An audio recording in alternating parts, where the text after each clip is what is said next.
আসসালামু আলাইকুম সুপ্রিয় শিক্ষার্থী বন্ধুরা, যদি এফ যেন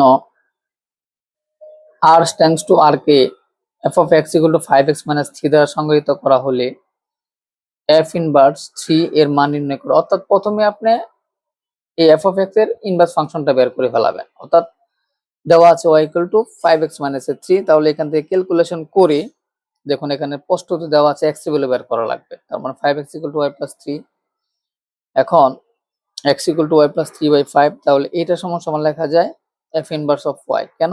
এটা আমি আগেও বলেছি যে y equal to f of x, তাহলে x সমান সমান হচ্ছে y inverse of f inverse of y। তাহলে x এর জায়গায় f inverse of y লেখা যায়। এখন দেখুন আমাকে বলছে f inverse of 3 বের করা লাগবে, তাহলে y এর জায়গায় 3 বসায় দেন, তাহলে 6/5। তাহলে অ্যান্সার হচ্ছে 6/5। y এর ভ্যালু 3 বসালে 3 3 6/5। আশা করি সবাই বুঝতে পেরেছেন। আসসালামু আলাইকুম।